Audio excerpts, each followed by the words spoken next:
Grandmama used to pray, oh Lord, please save them from the evil snares and all the dangers that entangle.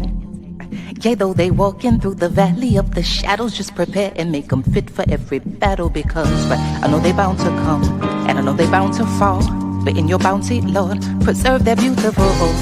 Right, we still surviving off of grandma's prayers, surrounded by the jungle and the lion's den. Tread light, cause these traps is inconspicuous. They hide right in plain sight, thinking we don't see them when they linger. Look right beneath the surface, then leave a trail of corpses. Crisis, prices, your life a disposable commodity. Like living in a fantasy, conditioned to believe that the system even cares whether selling CDs or walking or driving or reading. Look, they don't even need a reason. It's just you breathing and being black. When it's such a pretty fall, it don't seem like we falling at all, at all. It's just a GMO dream, where things are never really what they seem. Please cue the violins, tell them just to play me something pretty, cause this gritty city got me screaming bloody murder. Said it got me screaming.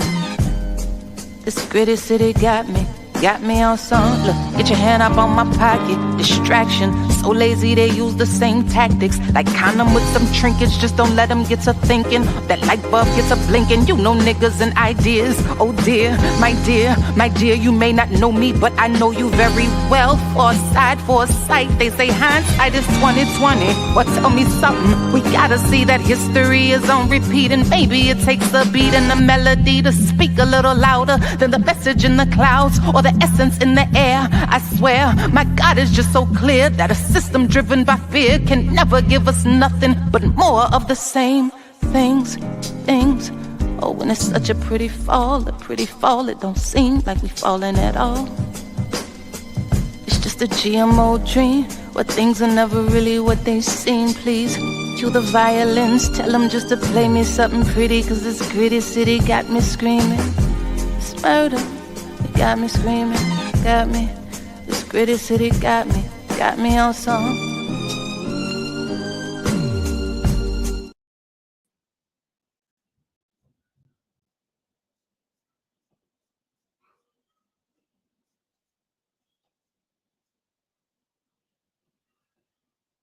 What's happening, good people? This is RSTV. It's been a minute. It's been a few minutes. I'm happy to be here. My green screen is kind of raggedy, so if my hair look green, it's really not green. Don't worry about it. It's just how we doing today. I guess it might be a reflection of my personality turning into like the Hulk or something. You know what I mean? So, we'll be all right though. For folks who are just tuning in for the first time, my name is Kalonji Changa. I represent Black Power Media, represent RSTV. That's the name of this show. Trying to get this hood in order right now. Don't worry, it's going to be all right. I'm grateful to be here, and I wanted to show up at 3:15 on a Friday. You know what I'm saying? TGIF, as they say. And I wanted to talk about some things. We have a few new projects coming out, and I wanted to bring on a few of my favorite freedom fighters. So, to talk about some of these projects and to talk about the state of what's going on in this wonderful world we live in. Again, it's Black Power Media. Check us out, blackpowermedia.org. Make sure you join our mailing list. Also subscribe to our YouTube channel, which is Black Power Media Reloaded, youtube.com/Black Power Media Reloaded. I said, you know what, I might need a co-host because I haven't been out here so long. So I had to reach out. I said, who can match my energy? Who can come out here and just act a fool? I said, I got to get somebody that's in ATL. You know what I mean? And if I got someone in ATL, I had to get someone who is in tune with the Lord. And I said, Claude, have mercy. Who might we have? And my sister, Keyanna Jones Moore, Reverend Keyanna Jones Moore, if you know anything about anything in Atlanta. What's happening, Keyanna? How you feeling? I am feeling amazing on this Free 'em All Friday. Boy, what you I'm talking about? glad to see you, brother, because it has been a while. It's been a while, and it is absolutely Free 'em All Friday. And see, that's why we call Keyanna, because, she know what time it is. She pays attention to detail. Some I folks try. don't know. Yeah. I So try. so we here in the land of I was about to say milk and honey. All things imaginary. All That is things not a real imaginary. place. The mirage, right? You know what I'm saying? In the land of the mirage. So we said, Absolutely. yeah. And first off, I want to welcome you to the Black Power Media family. And one of the things you said yesterday that was, well, a couple days ago, was that we call it reloaded because sometimes we had to be sucker free. So we wanted to be clear about that. We didn't want folks to think that, it's a new channel, a new name. It's still Black Power Media, but we reloaded. So we wanted to be clear about that. You've been doing a lot of work out in ATL for quite a while. I want to salute you. Uh, Today we'll talk about a few things. We're going to talk about Revolution in These Times, a book that we've done with our man Dhoruba Bin Wahad, who's going to be joining us. He'll be turning his camera on in a second.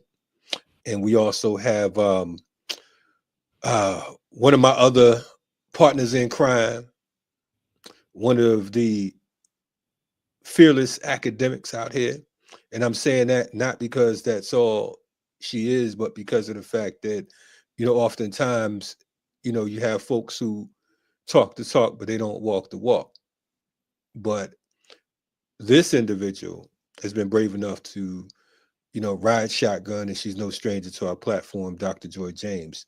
So I'm going to bring those folks on to assist us in this extravaganza.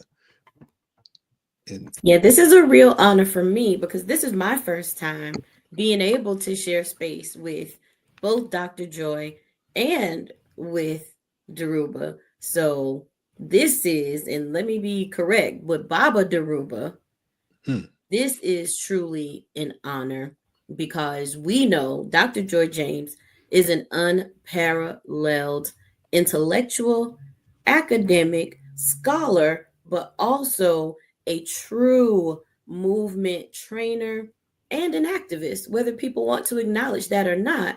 Dr. Joy James is not an academic who has decided, I just want to bury my head in the book, I just want to write the books. But Dr. Joy James has definitely been in the trenches with us. And that is something that we don't see a lot. So many times, academia is used to water down activists and organizers, to take them away from movement, to get them out of the cipher of the people doing the work.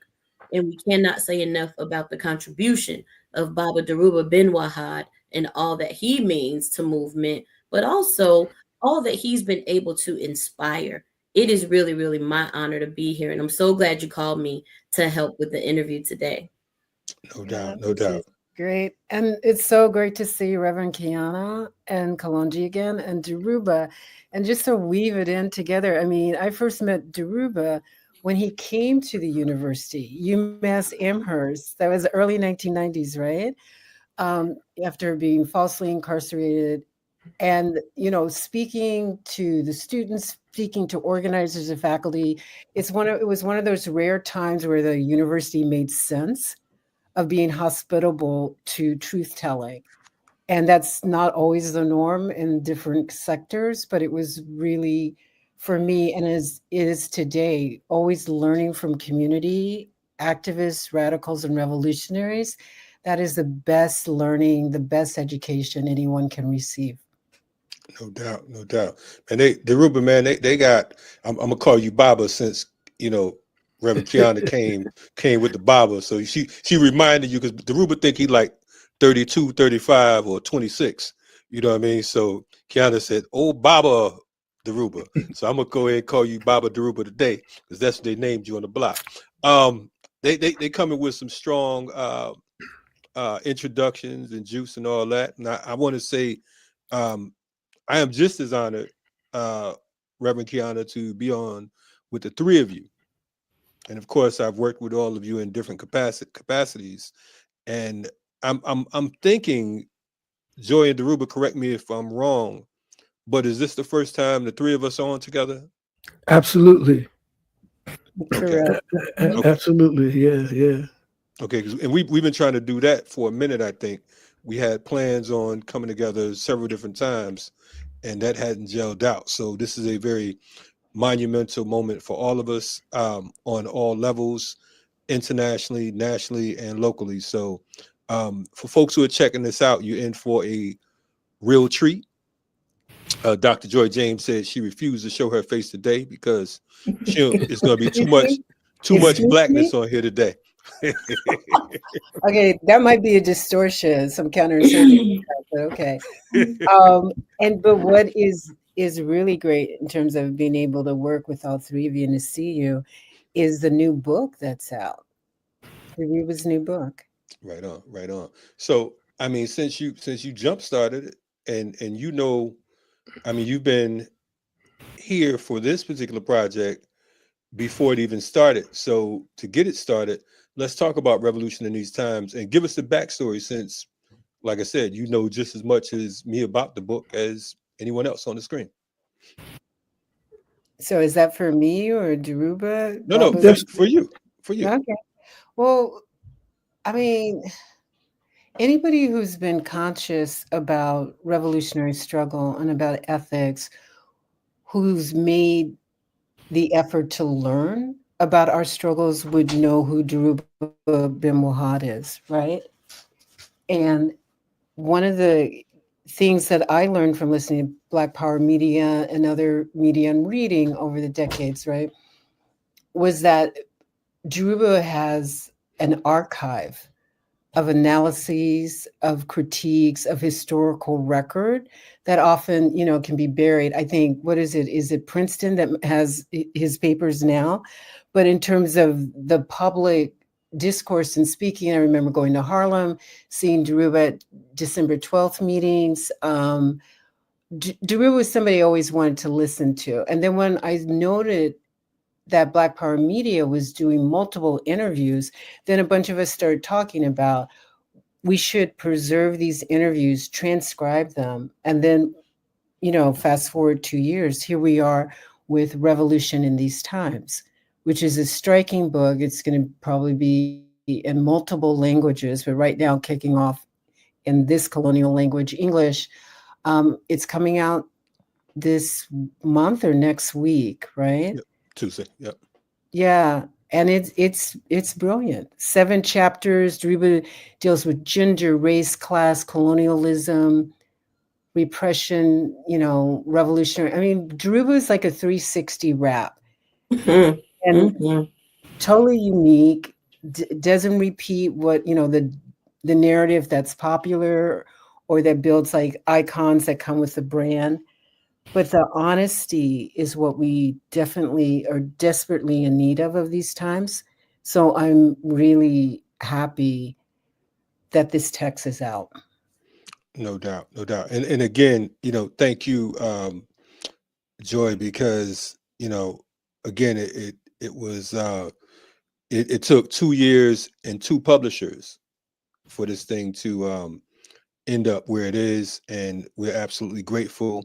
And also, Dr. Joy James did the foreword to this book as well, so that's another treat. But I want to start off, and thank you for that, Joy. Dhoruba, so for you, Revolution in These Times, why would you say it's necessary? Well, first of all, I want big up to you, Kalonji, because you've always, through thick and thin, tried to struggle, try to be there, try to bring to the forefront the issue of political repression, especially our political prisoners, and also the struggles that we went through in the 60s and the late 70s. Because one of the things that I think everybody here recognizes is that we have an inability or incapacity to really delve into or relate to our radical traditions. And the enemy knows that if you cannot pass on your traditions of resistance and struggle from one generation to the next, you will never succeed. They will always be able to trump you. They will always be able to outmaneuver you. And so sadly, we had to witness the reinvention of failure around issues that we've already won. And so you always have been, since I've met you, Kalonji, you have always been apologetic voice, unapologetic personality for the truth, for the radical tradition, and as for Joy, the only thing I could say about Joy, man, is that the sister guy has courage. She has the courage of a revolutionary and the intellect and the ability to dissect situations of an academic and a scientist. And I really feel you don't know how much appreciative I am of the fact that you guys collaborated to do this along with other folks, and I'm sad to say that the writings that I have, the compilation of writings that I have sitting around and laying around, wasn't made available to you guys before while you were doing this. So that means there's a chapter 2, there's an addendum to this that's coming, and it's already basically laid out. It just needs to be edited. So I just want to give a shout out to the both of y'all, man. I really appreciate your energy. I really appreciate Joy's courage, man, as an academic. Many academics don't have the type of courage this woman has. And I don't know, but some academics be faking in the game, and they be, and they pose as activists, but they're really, I don't want to be too hard. I was going to say they're pimping our radical history, but they are. Well, Say you see that? You see there go. See, That's like what Dr. Pastor Joy said. does. She tells you like a TI is. Yes, she does, and I'm grateful. I'm grateful to know her. I'm grateful to be in the same space with her, and so I just wanted to say that. And as for the sister Keyanna, Reverend Keyanna Jones Moore, I've heard a lot about this sister. And she's of the tradition of liberation theology. She talks about liberation theology. From what I've seen and what I have heard, she's unapologetic. And I think that's very important for our people right now in this era. I don't know who it was. Maybe Joy could tell us, but I think it might have been what's that guy, Hemingway, who said these are the best of times and these are the worst of times, or something like that. It was Charles Dickens in A Tale of Two Cities. Aha, okay. Dickens. Thank you, Reverend. Thank you, Reverend. I appreciate that. And these are the worst of times and the best of times. We are in a historical moment. Personally, I don't think I'm gonna make it through this one. I've seen a lot, and I've never seen nothing like this. And but we have the great fortune of having a babbling idiot as the head of empire, and he's helping to erode and destroy an already decrepit and racist and reactionary black power, white power construct. So he should go at it. Deconstruct the FBI. Destroy the Justice Department. Run everybody out in the system that had a monocule of morality and a monocule of shame. I just hope he does a good job. But having said that, for us, for the Kalonji Changas, for the Joy Jameses, for the Reverend Keyanna Jones, these are the best of times, because now our true warriors, our true academics, our true activists can come to the forefront and provide the type of leadership and the type of analysis that our people need right now. At this point, we have a comprador class that has been exposed to be totally incompetent, totally unprincipled on the payroll of APAC and police unions. So these decrepit Negroes, the Meeks and the Jeffries and what's that Negro from Jersey? Cory Booker. Yeah, Cory Booker, that guy. So now they've all been basically exposed to be impotent, to be unable to excuse me one second, unable to deliver to black people and to poor people and to working people at least a monocule of progress, at least a small smidgen of reform that could alleviate people's struggles and people's misery and people's lives. So I just want to say that that's what Revolution, this book that Kalonji and Joy put together and helped put together. That's what this is about. And I know that there's differences in the ranks of our community, in the ranks of revolutionaries, and that's not a bad thing. That's a good thing too, because it's that dynamic. It's the subjective factor that is the dynamic factor in revolution and in struggle and in war. And so I just hope and pray that before the I guess it's the trans lady sings. Before the trans lady sings, that that we would have developed and created a working class, a multiracial united front, a radical united front that should have as its mission its own self-destruction and the morphing into a black political party, a third political party in this country. I think that if we could create that, we would have did a great thing in these terrible times. I have no remorse for calling people out. I feel in a lot of ways that I should have done this earlier. I should have been more vocal. I should have been more uncompromising. And because it's sad to watch our people being murdered. It's sad to watch a whole generation of black people and students and workers witness a genocide in real time. And I feel that I failed in a lot of respects in that respect, that I was not vocal enough. I was not accessible enough and to make a more lasting contribution. So I just want to say to all of y'all, I appreciate being here, and I appreciate Kalonji bearing with me, because I've been very difficult over the last few days because I'm preoccupied with medical, with tactical things and strategic stuff in order to get back to Africa.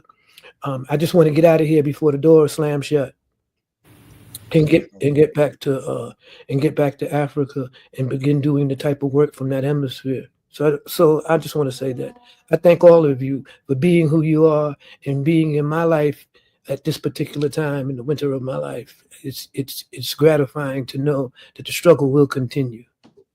And it will, Dhoruba, because you have now given us a roadmap. One of the things that I notice about so many people who call themselves revolutionary is that when they meet you, the first thing they want to start talking to you about is Marx or Lenin or Mao. But I want to talk about Dhoruba.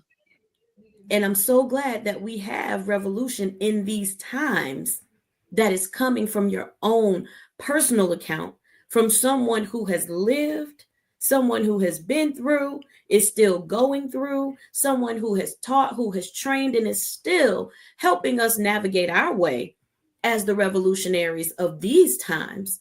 We don't have a lot of political prisoners who have made it home, who we're able to sit at their feet and glean from. And the ones that we have, we are so thankful for. We can't ever express how much it means to have a Dhoruba Bin Wahad who's now left us with something, with true, real, accurate reflections, with warnings, with lessons for us to organize in a revolutionary way.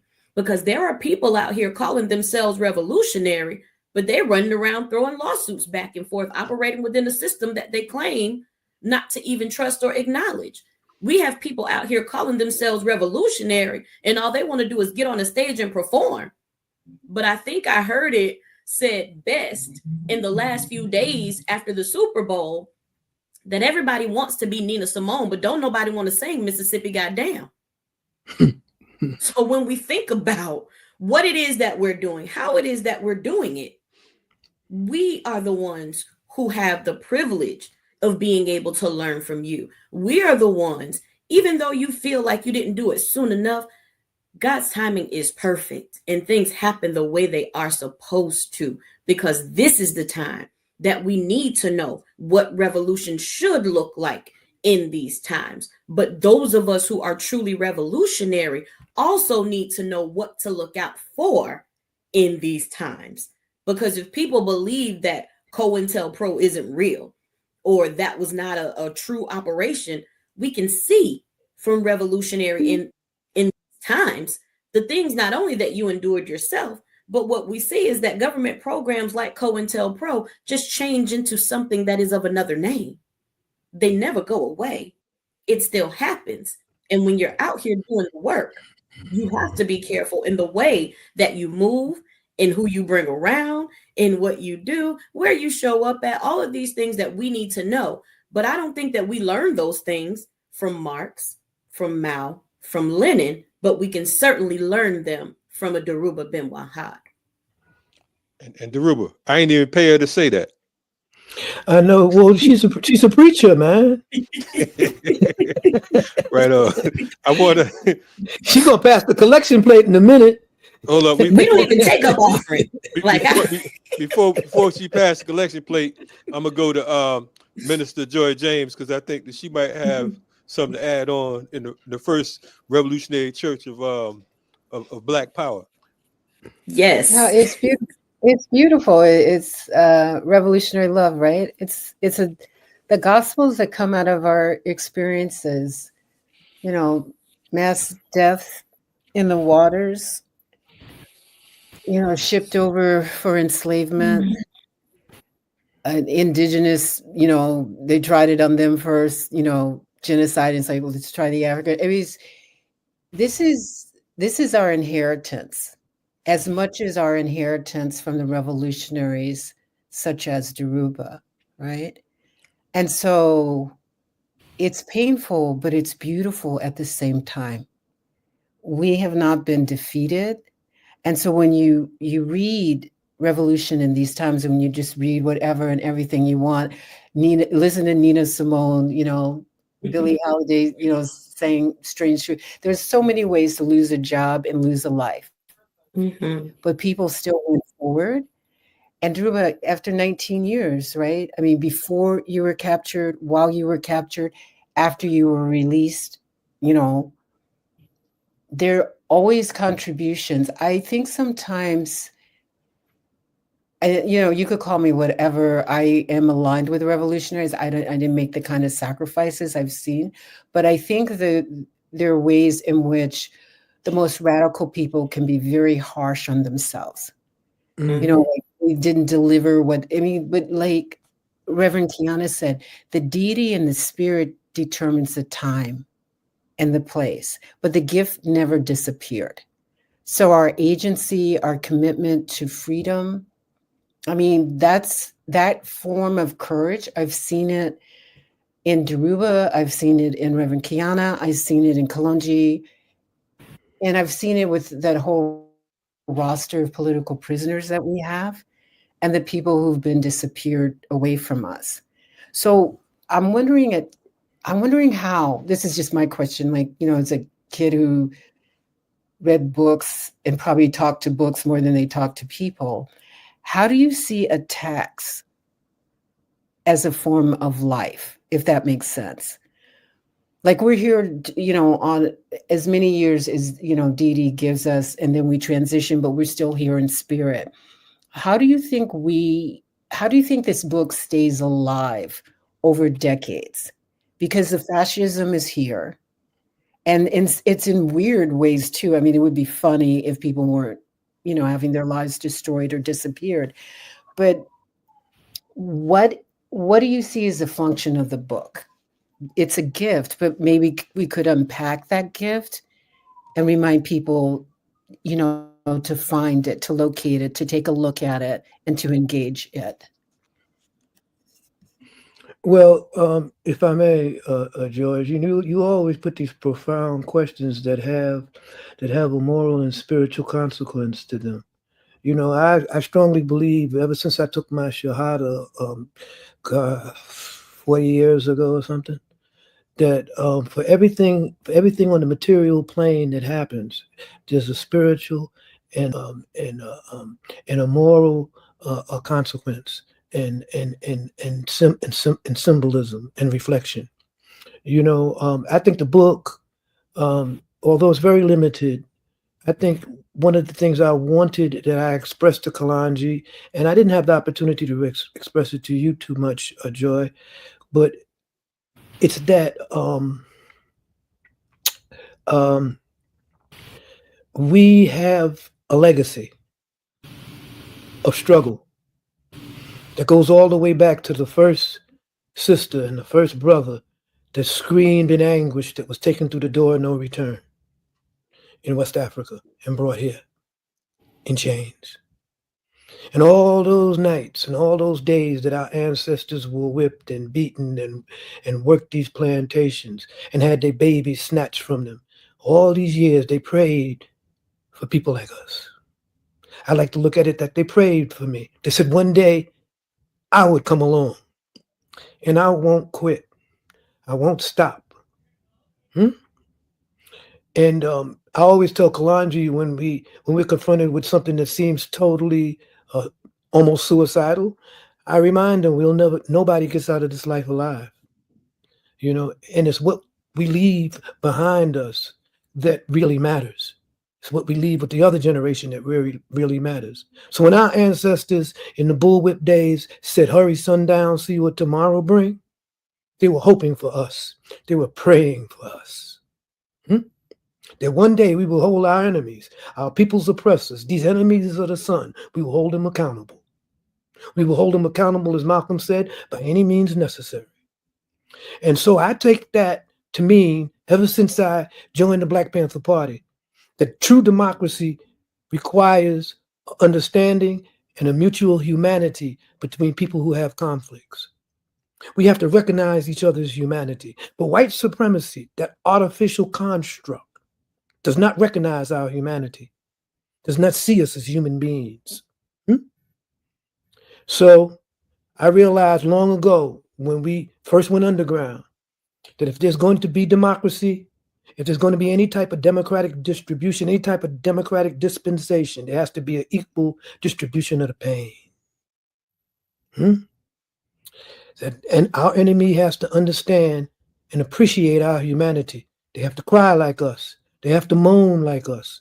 They have to say, when is this going to stop? What can we do to change this? And they won't do that until you start making them understand that you're a human being and you bleed like us.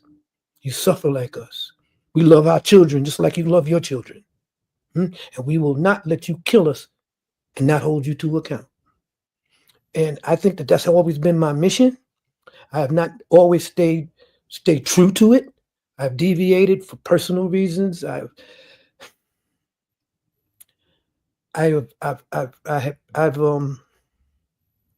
doubted myself sometimes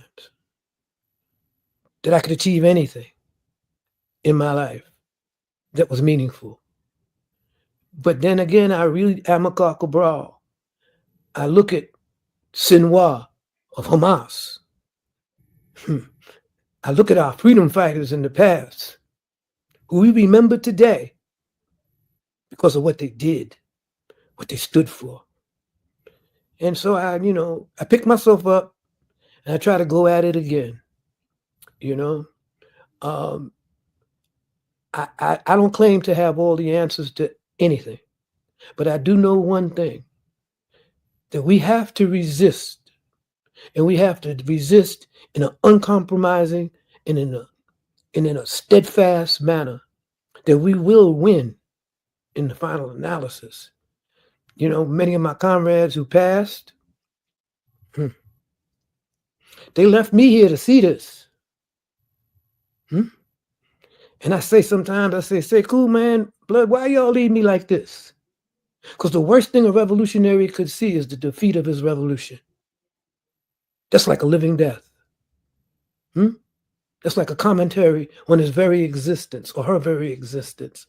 That you failed your people, that you failed yourself, that you failed your mama who brought you here. And sometimes that overwhelms me. That fear, that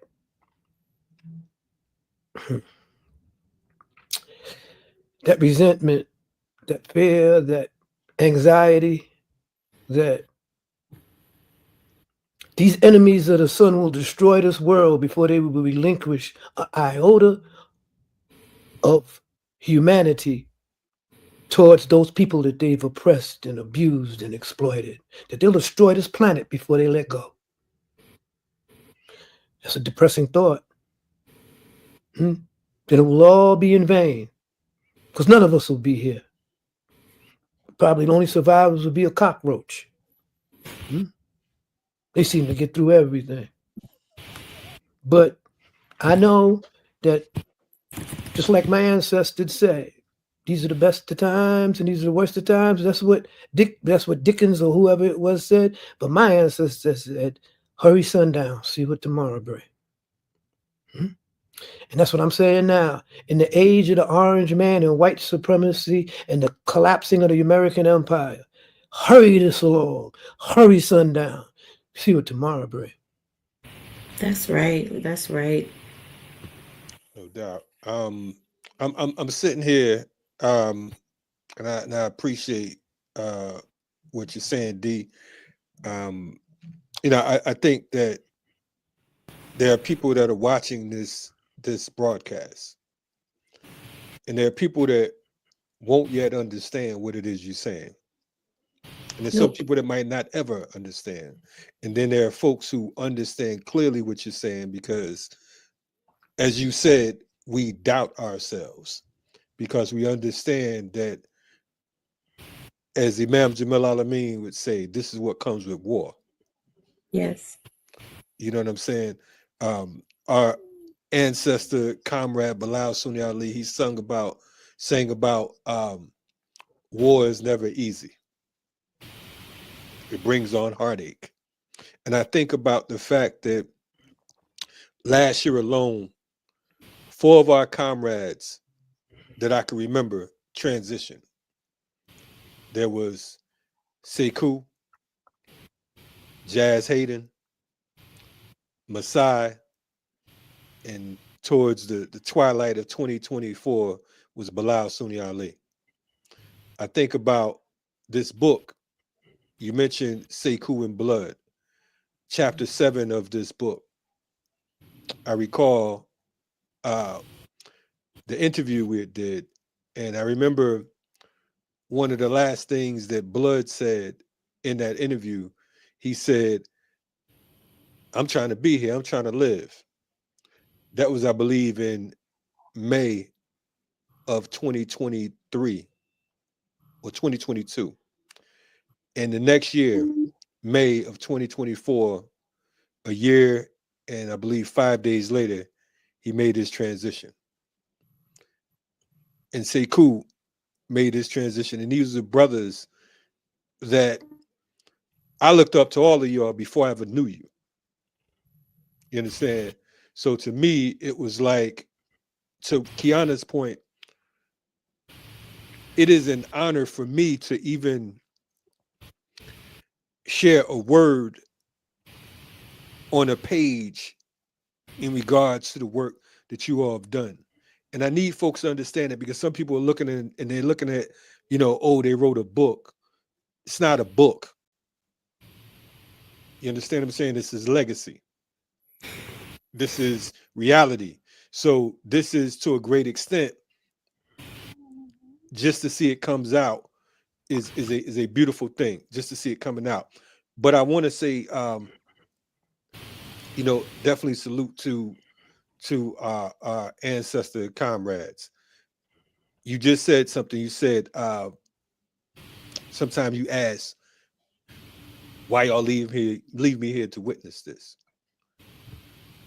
I'm gonna have Keyanna and Dr. James read excerpts from the book, but while they look for that, whatever excerpts that I'm gonna ask them to read, if they're choosing, I want to ask you to say some words about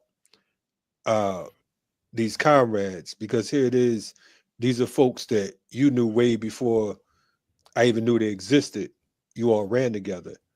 But to have struggled, to have organized, struggled, uh, went to prison, came out, and continued to work.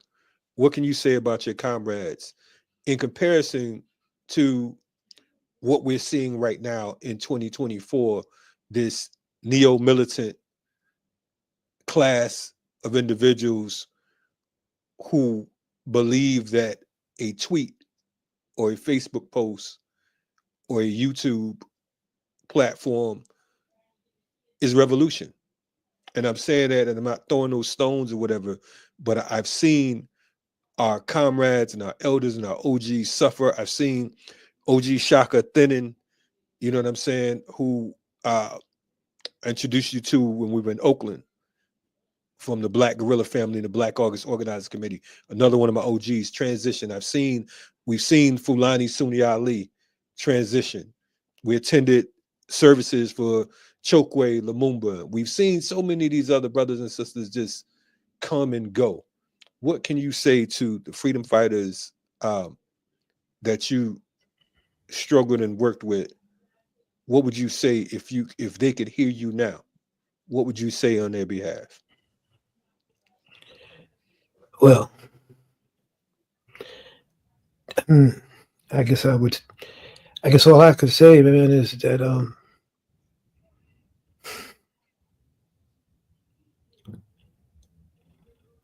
I'm not going to disappoint them.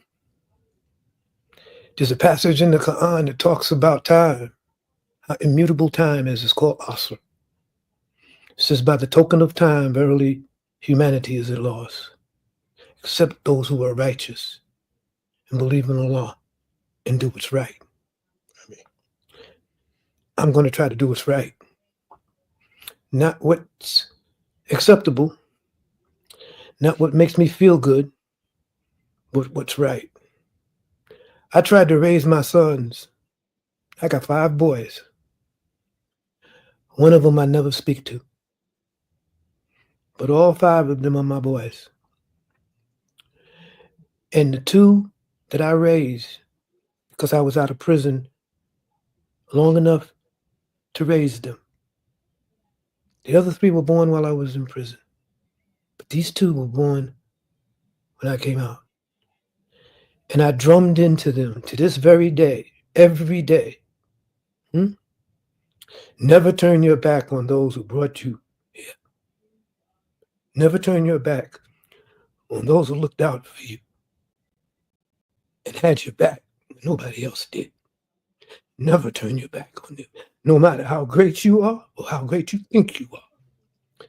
Never turn your back on them. So when I look at Sunyata, or when I look at Sekou, I say, live like them.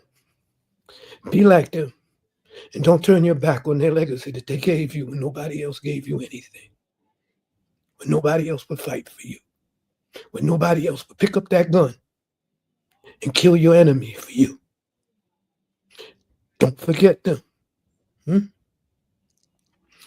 When you speak our name and we're not here, when we say Sundiata, when we say Sekou, they live again. They're alive. They're alive as we speak because we never turned our back on them and forgot them. So I just want to say, I don't mean to get so emotional. So good, man. But I just had a biopsy. I thought I had to stay here for 6 weeks in order to deal with this treatment for an infection that they thought might have been cancerous. And it came back negative. And at first I was happy. And then I realized that by the grace of Allah, I'm not finished yet. So the book that you guys did, we got some more coming. We got some service that we have to do on these crackers. they will understand that we are the last people on this planet they want to fuck with. That's right. No doubt. Right on, Baba. Right on. And I tell you, I feel that so much, and I feel it so much in my spirit, and that's why I am who I am. Because I got a Dhoruba Bin Wahad who I cannot let down. I got political prisoners that I just learned about, some of them only in the past few years. But these are people who made a sacrifice so I can do what I do. So that's why it's no question I gotta stay sucker free. I can't get out here rolling with people who are internet activists. I can't get out here talking about something that I don't know anything about as if I've been in the fight for forever and then want somebody to give me a pat on the back. And that is why I stay unapologetic. Because there was a person named Fannie Lou Hamer who was sick and tired of being sick and tired, That's right. but knew that there had to be some action to go with those words. Because I got a Joy James who's not afraid to write the truth, not worried about how many books are going to sell, but more concerned with people understanding the truth of the times. Because I got a Kalonji Changa who has all the connections in the world, but refuses to deal with those who are inauthentic.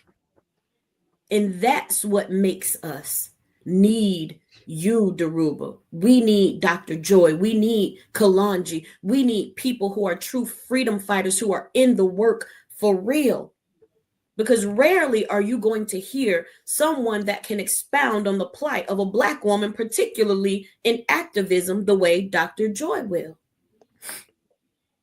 You're not going to hear people tell the truth the same way that Kalonji will. You are not going to have people who get a bunch of notoriety like really quickly. And now all of a sudden the cameras are clamoring and everybody's saying their name. Very few people are going to stay true to the original mission because they get carried away by the fame. They love the cameras. They love the accolades. But do they love the work? Because this work is what hits you right here. That makes you say, in the same words that you just said about everybody else, for me, because you know I'm Baptist, a charge to keep I have, a God to glorify, who gave his son my soul to save and fit it for the sky. I got a charge that I've been given. And I have to carry this charge with honor.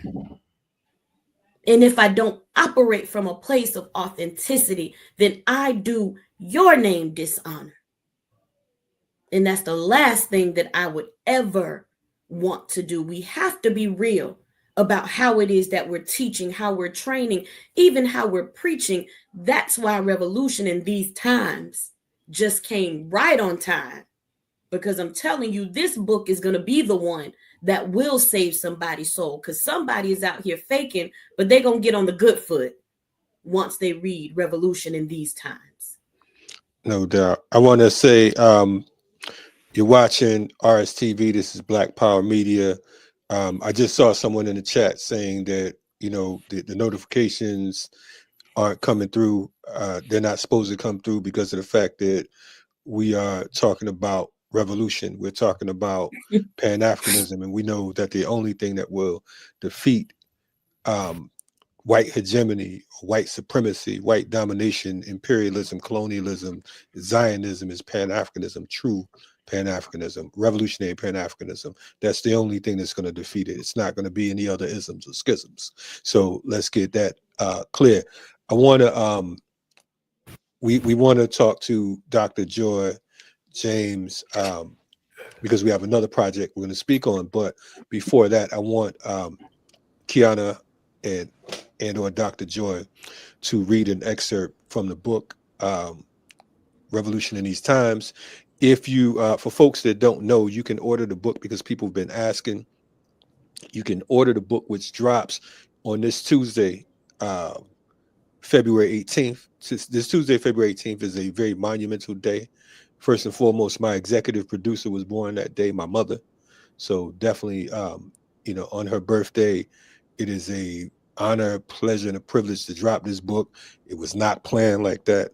But also, speaking of political prisoners, one of the current longest held political prisoners who has served time for 49 years. He was a member of AIM. Leonard Peltier will be walking out, inshallah, February 18th, this Tuesday as well, after serving 49 years.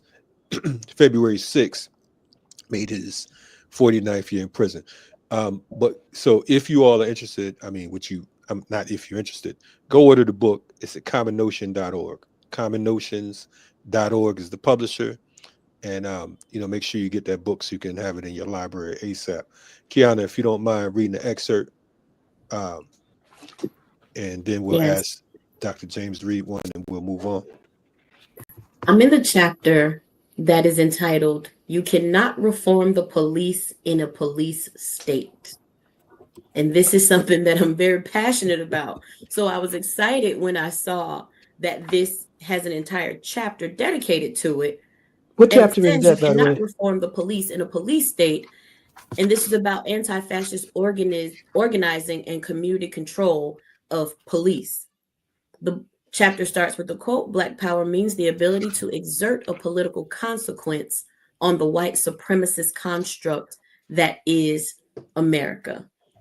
The chapter starts with Kalonji asking, "For the past decade or so, you've been talking about decentralizing police, community control of public safety, a class action lawsuit against the police, and decertifying these unions." Kalonji goes on to say, "Why do you feel it hasn't taken hold? And what are the main issues right now that folks are dealing with, particularly here in Atlanta with the whole Cop City issue?"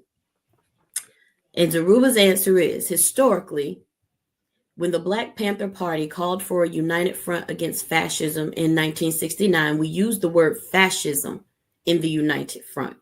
The reason why we use the word fascism is because we understood at that particular time, in 1969 to 1971, the pushback against the so-called civil rights movement in the South that had achieved voting rights and desegregated schools was at its core white supremacist, imperialist, and genocidal at home and abroad.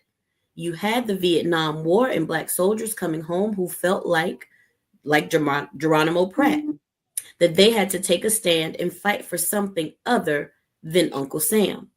The right wing, the so-called military-industrial complex, was on its back foot because of the embarrassment of the Vietnam War and the popular resistance to it. The right wing, the so-called political elite, hadn't consolidated their power. They were on their back foot in 1969 and 1970, and then throughout the 70s. When the Black Panther Party called for a unified front, it was to consolidate the peace movement, the anti-war movement, and the Rainbow Coalition with other movements in this country. You've got to remember, at that time, the Republican Party didn't have its so-called radical wing that evolved after this period, the so-called Tea Party. All of these were reactions to the gains of working people. So when we call for this united front, it was at the right time, in the right moment, to delay this consolidation of white supremacy's new political paradigm and manipulation. Today, through the right, it's consolidated, and it's been strengthened by post-9/11 laws that permit law enforcement to do things that would have been declared illegal by the Church Committee when it was investigating COINTELPRO and excess of the U.S. intelligence and police agencies, especially the FBI. We dropped the ball in that sense because the United Front, when we organized it, we had in mind a strategic vision that all of those organizations and individuals that came from all over the country will go back to their individual cities and set up local national committees to combat fascism chapters. In these chapters, they would begin to organize and mobilize people to combat police terrorism and the occupation in our community and put decentralization of police and community control of law enforcement on the ballot. In New York, that's what we did. In other areas, that's what we did. When a movement is encapsulated like it was a few years ago in the wake of George Floyd and the other killings, then the types of slogans and ideas that came out of the encapsulation are designed to make sure that we stay where we're at so that it doesn't work. And this is the part that I found particularly poignant.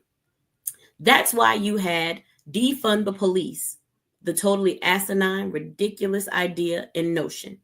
Why would you say that and put it out as a slogan?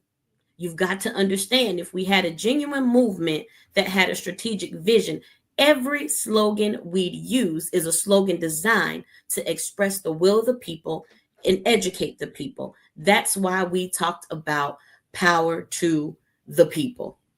And I'll stop there, because that in itself talks a lot about the failure of the movement to defund the police and why it wasn't the best thing to put out there. And especially when you didn't say what you mean or mean what you said.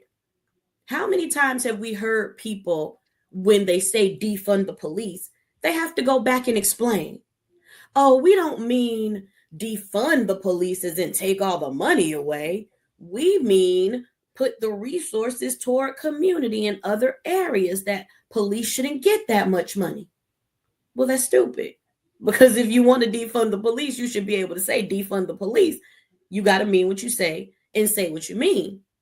But you also have to understand that one united front under an anti-fascist umbrella should be a front that uplifts the people at all times. Because what we found ourselves doing is chasing our tails, giving too much attention to the very thing that we want to dismantle. We're giving them too much attention when we say defund the police. Now we got to talk about them even more. Now we got to go back and, let everybody know that this isn't really what we mean. Well, why are we even running around saying things that we don't mean in the first place? And I'm really grateful that there is a chapter that is dedicated to helping people understand what community control of law enforcement is in theory and what it should look like in practice, and also helping us understand some of the places where we have misstepped and that have caused us to simply be standing still when it comes to this particular issue. No doubt. Definitely appreciate that, Reverend Keyanna. We're going to take it, have Dr. Joy read an excerpt, and we will. We also want to talk about Beyond Cop Cities, but what we'll do is we'll have Dr. Joy read an excerpt, and then we'll take it from there. Yeah.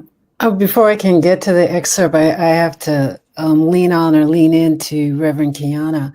I mean, I'm going to talk about chapter 3 briefly, where Dhoruba Baba talks about Assata Shakur and Angela Davis, right? But Keyanna opened the door by bringing in Miss Fannie Lou Hamer. And so when we think about, and this is what I was trying to say earlier, the way that Dhoruba thinks and writes around gender, it doesn't have a rigidity in it. And also there's a clarity, as you would be saying, like we have this language, we defunded the police, or we really didn't mean defund, like defund men. There's this confusion, like word babble, Tower of Babel, that has an impact on our movements. But Miss Ella Baker, Miss Fannie Lou Hamer, they were always incredibly clear. That's part of our legacy, right? And so even with Miss Hamer at the Mississippi Freedom Democratic, I don't even have all the words running smoothly in my mouth, party, right, was going to contest the Democratic Party, she also had the courage to stand up and to talk back in a very severe way to Reverend Martin Luther King, who was going to cave to the Johnson administration. And when Dhoruba writes about Assata and others, he writes about women, men, non-binary as revolutionaries. And it's the role of the Black woman as a revolutionary, for me, that there's a lot of confusion around it. And so I'm going to start reading on page 60, just some of the clarity in a short paragraph that he puts out. Basically, quoting Dhoruba, Assata became a revolutionary before she became a Black feminist. We have a lot of Black feminists now who see their support for Assata Shakur primarily as a persecuted woman by this big, bad bully of the United States government, ignoring the fact that Assata is being oppressed and repressed as a revolutionary first and foremost. It is as a revolutionary Pan-African woman that she stands for the liberation and emancipation of women and Black women in particular. Assata was one of the better shooters in the Black Panther Party. Women tend to be better shooters than men. Don't ask me why, but they do. Once they get the training, there's something that kicks in. This type of training that we were able to give to Assata happened or added to her compassionate feeling for saving lives, for being involved on that level. I hope you follow that, what I'm saying. We were at war and the enemy was trying to kill us. So the end of the quotation. What I'm trying to put on the table, you know what I mean, not as clearly or as eloquently as Dhoruba did, is that we can be in this advocacy movements for Black women, Black power, Black feminism. Obviously, some of us didn't vote for a VP to, you know, pursue another kind of genocide, despite the hell we've inherited now. If we understand that we have to unpack the meaning of being a revolutionary, that gender, as important as it might be, class, you know, Reverend Keyanna opened by saying there's Marx, there's Mao, there's Lenin, we can read that, but it doesn't completely comprehend the struggles that we're in. We have to understand what it means to be a Black revolutionary. And Assata was the embodiment, not because, you know, she was a saint, none of us are saints, but the way in which she loved and moved through that love was absolutely stunning. And I want to add one more paragraph from Dhoruba before I stop. Quote, I just want to say that when you think of Assata and you think of what happened in that New Jersey Turnpike, don't think in terms of her being a victim. She was a revolutionary. A revolutionary is never a victim. Victims are people who don't make conscious decisions, who are victimized by a system and taken advantage of. A revolutionary is one who takes on the challenges of power, takes on the challenges of disempowerment, and tries to change the system. The system then deals out the injustice and the repression that is supposed to deal out to those who oppose it. She's no victim. There's no Scottsboro boys mentality here. None of those political prisoners in jail are in jail by coincidence. They're in jail by choice. I just wanted to put that out there as someone or about who is Assata and what she really stands for. So as a Black woman, as a Black feminist who has a criticism of Black feminism, of course, I think to struggle with our consciousness as revolutionary people or proto-revolutionary people, whatever you want to call us, I think that clears up the mess of the babble of just like the rhetorical performative of I'm the revolutionary, I'm going to deliver a speech or a text and tell you X, Y, and Z. I think if you see what we do, then you understand who we are, and that becomes the blessing. And the blessing is to embrace revolutionary struggle despite our fears. And Dhoruba has consistently articulated that. And in some ways, I'm for whatever reasons, pain is like high on the charts for a lot of reasons.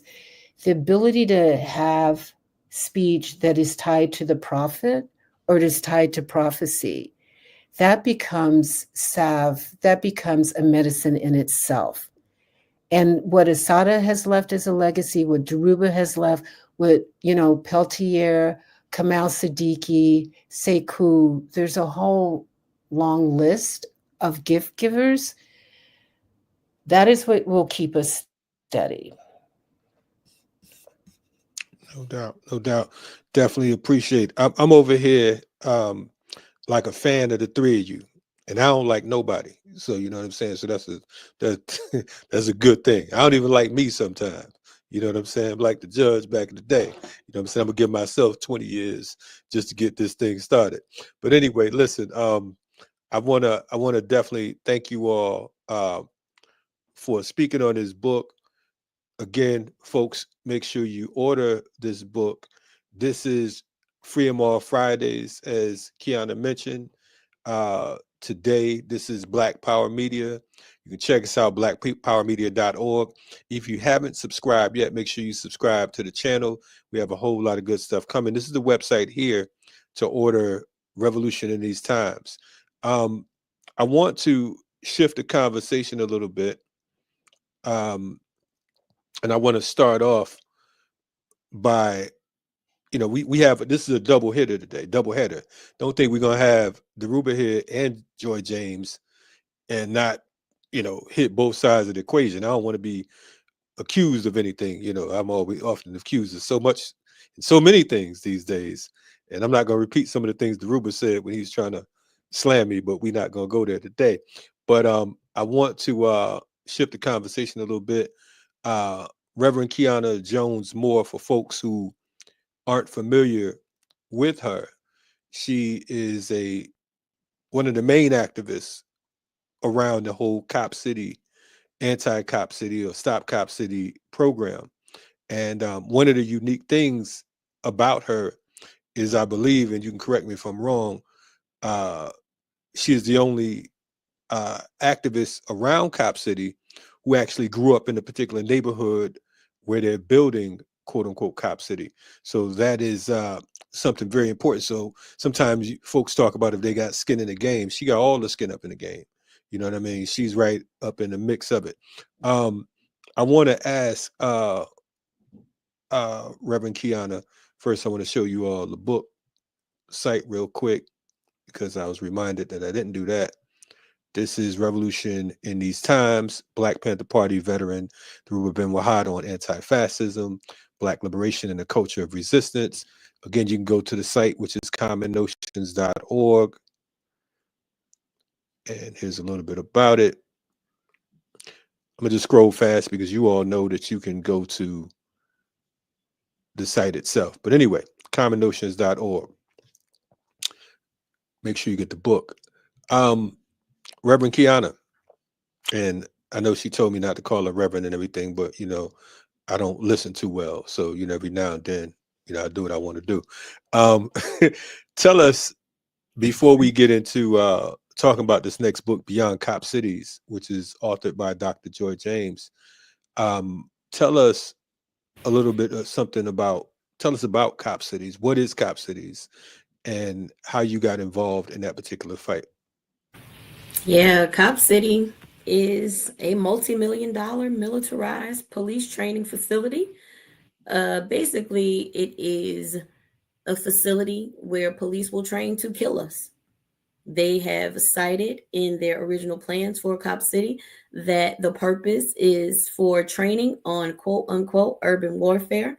We know that those who are less enlightened equate the word urban with Black, and that means that you want to do warfare on Black bodies.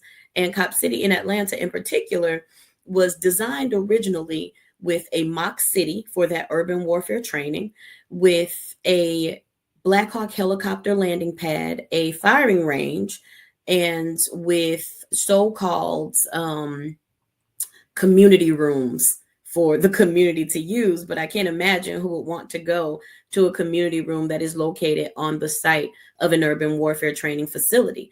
This particular Cop City required the destruction of 381 acres of forest land, the largest urban forest in the southeastern United States. The South River Forest is what has been destroyed in order to build Cop City, which means also that there has been mass interference and pollution of a vital watershed, the South River watershed, which is the headwater of the Altamaha, which is the largest body of water in the state of Georgia.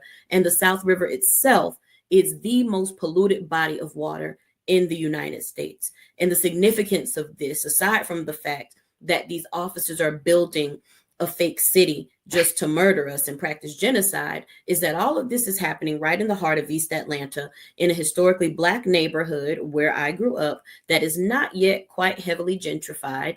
And this particular piece of land, this tract of land that was the Weelaunee Forest, as some people call it, the South River Forest, this tract of land has been historically used for the oppression of Black bodies. Back in the 1800s, when this particular land on Turtle Island was inhabited by Muskogee Creek people, they were sent off on the Trail of Tears from that very tract of land to make way for a slave plantation. Years later, that same slave plantation would become the site of the Atlanta prison farm. Still a plantation in many ways, but a part of the prison industrial complex that was supposedly there for the benefit of the state of Georgia, where Black bodies again were laboring and slave laboring really in order to produce for the state of Georgia and its Department of Agriculture. Years after that, the city of Atlanta would again commandeer this land for police training. And there is a firing range that's still there from the original training facility that has been in operation, that has never stopped operating even after that particular training facility closed down. The firing range was still there and still open. And that firing range is the source of quite a bit of discomfort in the neighborhood. But Cop City, this one in Atlanta, is now to the point where it is pretty much finished, almost ready to completely open. And what was said by former President Biden was that Cop City in Atlanta is the model for the United States. And since that statement was made, there have been more than 60 cop cities proposed in different parts of the United States. So we see Baltimore, we see Newark, New Jersey, we see California, we see Washington State even, we see Seattle, we see North Carolina, we see all these states in the country, Tennessee, as a matter of fact, all of these states that are now popping up with their proposals for their cop cities, all because this country has a history of importing and exporting violence. And it has a lot to do with international law exchange programs that send our local police officers to the state of Israel to train with the Israeli occupation forces. And they bring those same tactics back here to our local cities and use them against us in their genocide here in this country. Appreciate that layout for folks who didn't know what Cop Cities was. You know now.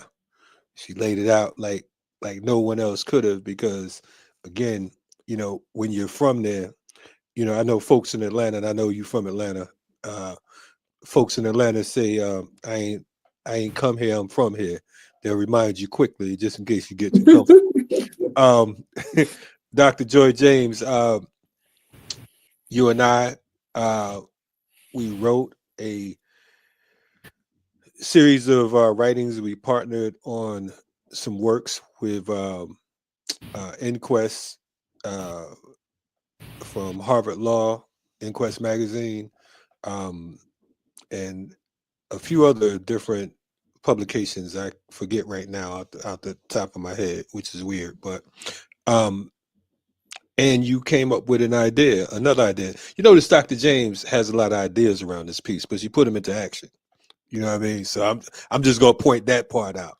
But you had an idea for Beyond Cop Cities. So I'm gonna ask you to talk about how about Beyond Cop Cities came about and what Beyond Cop Cities is. And I know that the title is Beyond Cop Cities, Dismantling State and Corporate Funded Armies in Prison. Let's talk about Beyond Cop Cities. Sure. One of the things I would add, hey, I don't know, can I say Reverend Keyanna, or are we bugging you with the title? I want to be respectful. I always say that I was named Keyanna. I did not come out being called Reverend, and that shit really don't mean nothing, no way. So you gotta call her Gangster Reverend. Okay, so y'all can't call me Dr. Joy anymore. All right. Actually, what I was saying is that we quote Keyanna in the book, right? Beyond Cop Cities, because this is a sister on the ground This is somebody like family, intergenerational families, like literally could close their eyes and recite everything that is in the environment, including, as she noted, the violence that impacts our health, like through epigenetics. You're waking up to somebody shooting at 2 in the morning, like the threat, the potential threat, the intentional threat of the state, right? So when we were doing Beyond Cop Cities, again, for me, I like to teach, but I really like to learn, was to approach people and to study phenomena and struggles and to do the best we can. So there, Reverend Keyanna, Reverend Matthew Johnson, there another person, there are others. This was kind of a one-off. This was a surprise. And I've had somebody say, or maybe this is about me self-analyzing. Sometimes what I do with grief and pain is I just write and edit. Like I have to do something, right? I mean, years ago it'd be, yoga or boxing bag or something. Like now it's just, right to your arm wants to detach from you and run away. But in the process of writing, it also can become therapeutic because you're learning, like you're like, no, I need to think about what this person just said. Or last month, Kalonji and Keyanna, you did a podcast on BPM on the Congo. And so when writing, listening to that, and actually there's going to be another surprise baby book coming out, right? And, transcribing that and just really understanding. And at the same time, Baba Dhoruba sends a link about the Congo earlier today, which I watched for about 30 minutes before we hop on. So I believe that we're always in conversation with each other. Like, even if it doesn't make it into print on page or doesn't make it into the bookstore or doesn't make it into an e-document or something like that, we're always in conversation about struggle, liberation, and love, right? So Beyond Cop Cities, it's a small pamphlet confronting counterinsurgency. Subtitle is, I believe, Cop Cities and Democracy's Terrors. Also has an interview with Keyanna, and also podcast transcribed from Black Power Media. So these are ways in which, at least for myself, people interpret for themselves. These are the ways through print and visuals. C. Fluxing, who is part of, I wanted to call it the ants movement. What is it called, Kalonji? You're more than ant. You are Oh, ants, but Siafu. yeah, thank you. And FTP. There's a way in which the visuals, you can see them behind Kalonji. The visuals set a tone, and we hope the writing matches those visuals so that it becomes like when you wrap yourself in a warm blanket when it's cold out, you remember that warmth exists and that we can generate it. So the radicalism that we've been talking about for the last hour or so, it can end up in text. Hopefully we can hand it off for other people. There's some longevity or memory. And in different ways, it's useful because almost all of the source information comes from the community that's active themselves. So in some ways, I see myself almost as a journalist, collecting the stories of people who are engaged in the way that Kalonji's engaged, the way that Keyanna's engaged, the way that Dhoruba's engaged. And I think that journalists, it's not at the level of Ida B. Wells, but it's a memory tab that we have to remember the atrocities that we face, not just through personal trauma or historical whatever, but that we can break it down and analyze it and move against it. Right on. No, that's powerful. So, again, for folks who are just tuning in, this is RSTV. We're on Black Power Media. Just thought we remind you, definitely, as they say in these YouTube streets, like, subscribe, follow, hit the bell if you want to, see and hear more, and also support the platform, because the platform It don't run off thin air. And we would love to pay our journalists. We would love to pay folks like Reverend Keyanna, because she's already committed and dedicated. Imagine she got a check. Claude, have mercy. We might see her more often. Anyway, so I don't beyond do money. Y'all know I don't do what I do for money. we know you don't, but that But light bill, that internet bill. what I do want to interject though is that the real value of Dr. Joy James is that she is intent on reminding us that we have to tell our story and we have to write our stories in real time, because if we don't, they will tell the lies that they want to tell about us and there will be no one to correct the record.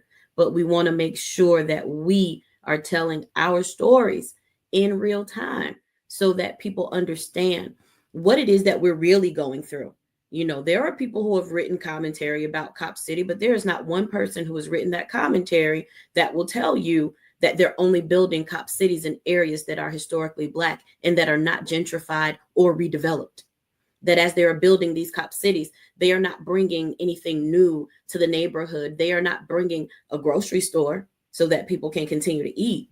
They're simply bringing police so that you can continue to be oppressed, because we know that over policing means that you are also oppressed and repressed, which means more arrests in your Black neighborhood. They're not saying that the areas where they're building cop cities have shopping centers that look the same as they did in 1980. They're not telling you the real historical context of why these cop cities end up where they are, because honestly, they have none to give you because they ain't from there. They don't really know nothing about there. And most of the times they are parroting talking points that they've learned somewhere else. Wow. You heard it from Reverend Keyanna Moore, who is out in the neighborhood like Mr. Rogers' sister, and she ain't playing. Real quick, Dr. James. So, you're talking beyond cop cities. I want to point out too that these books, that's why I like hanging with Dr. James, because of the fact that books just be coming out. Beyond Cop Cities was dropped 6 months ago. So we're averaging a book every 6 months right now. In fact, there's another book that'll be coming out in another 6 months, but it ain't gonna drop till we make sure you got both of these copies. Why is Beyond Cop Cities important, Dr. James? Because again, it's not titled Beyond Cop City, because as Keyanna mentioned, there's cop cities sprouting all over the place. But Beyond Cop Cities, dismantling state and corporate funded armies and prisons.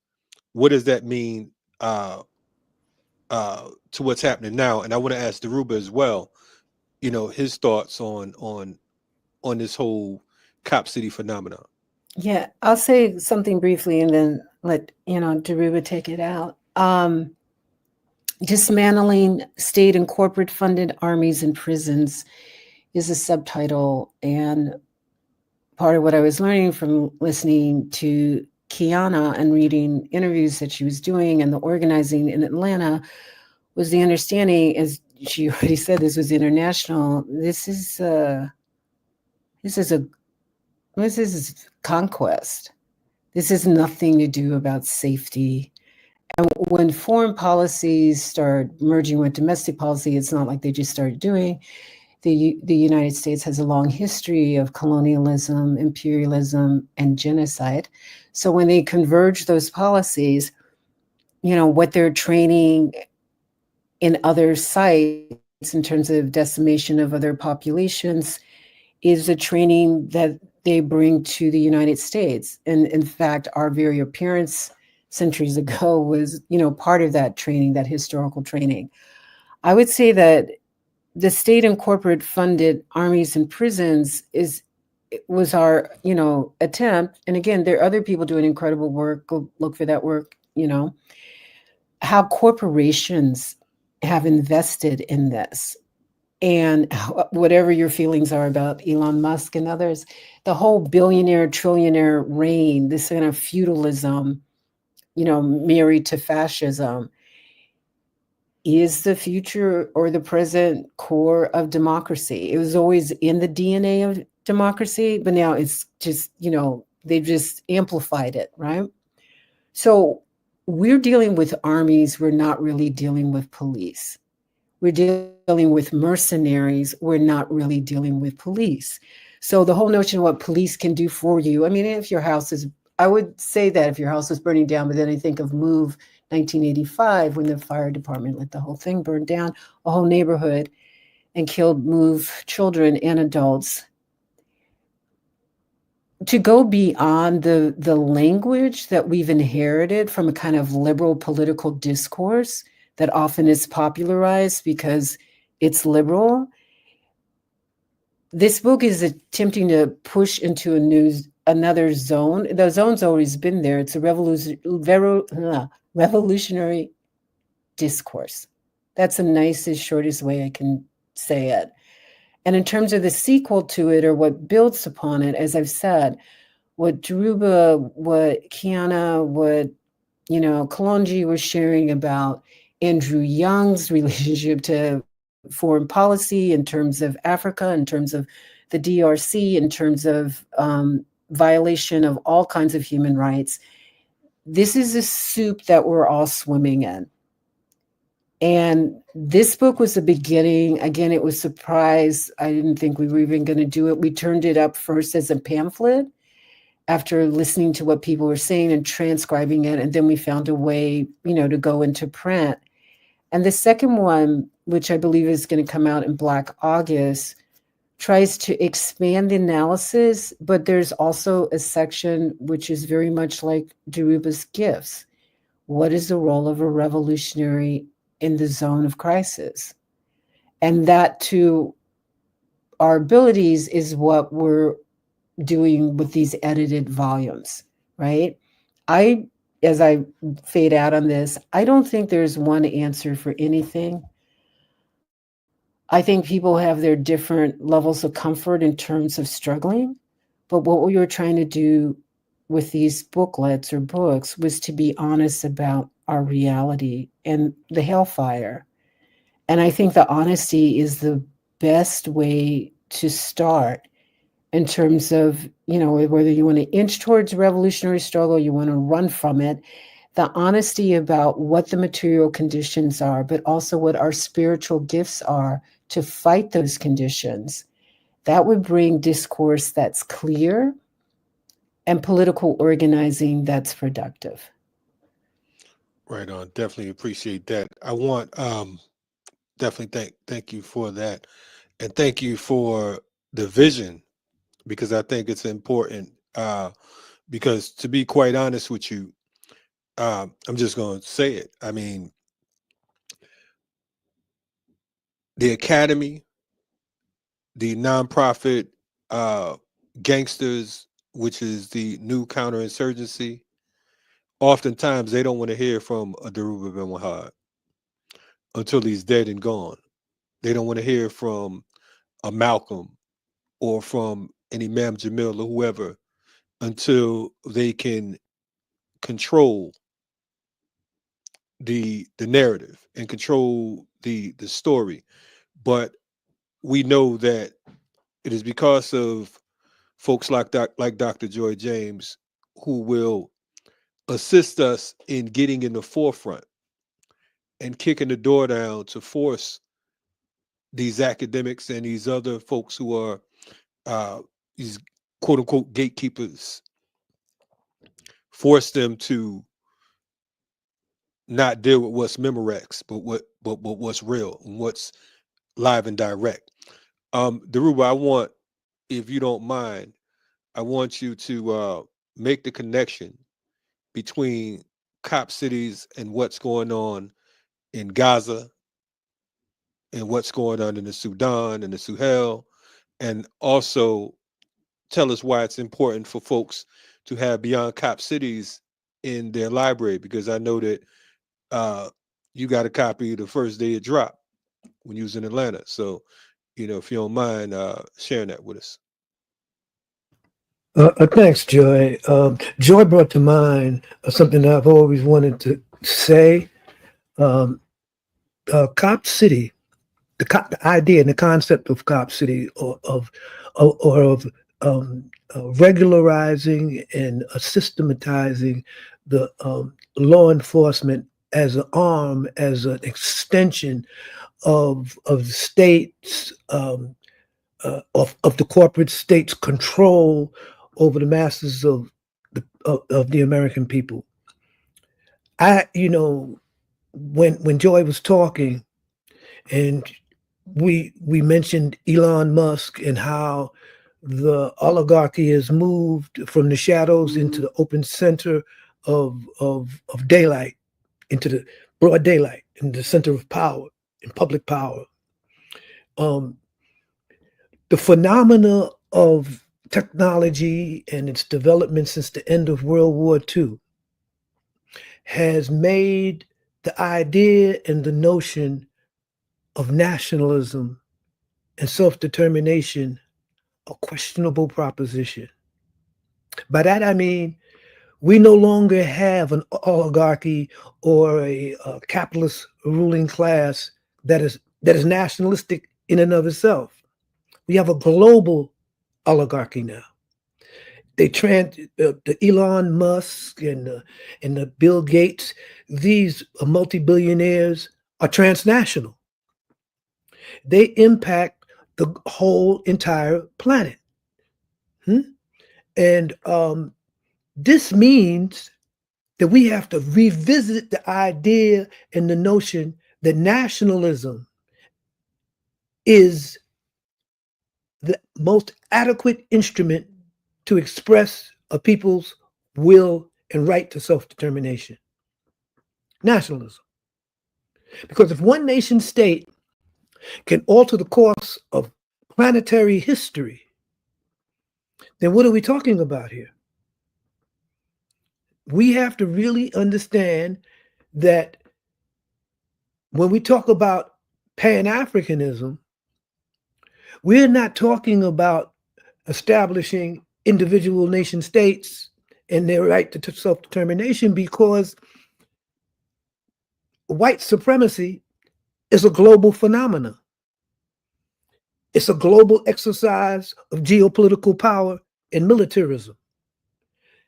The United States military is a global entity. It seeks to what they call full spectrum control of every region on the planet at the same time. Okay? So when we talk about Cop City, we're talking about the training of the domestic military arm of the corporate state or of the global oligarchy. Davros.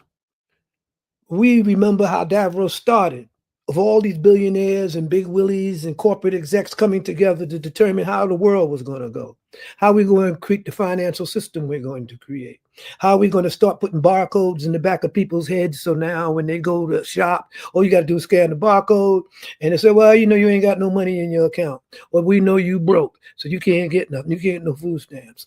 We have to understand that globalization challenges individual groups, tribes, ethnic minorities, challenges them to build a global resistance, a global movement.